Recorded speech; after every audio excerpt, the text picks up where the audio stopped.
Lahat po tayo makasalanan. Ang problema lang po, meron lang po talagang mga nagmamalinis na yung umaasta na akala mong mga walang bahid dungis, no? Mga walang kasalanan, walang pagkakamali sa buhay, mga feeling clean, Mr. Clean, Mrs. Clean, no?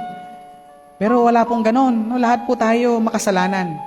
Kaya kapag meron kang marka sa noo, that is a mark of your sins. That is a mark of your sinfulness.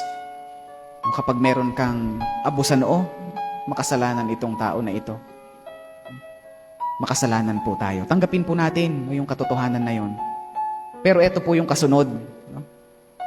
Ang abo, sumisimbolo din po sa kababaang loob. Kaya nga po abo, lupa. No?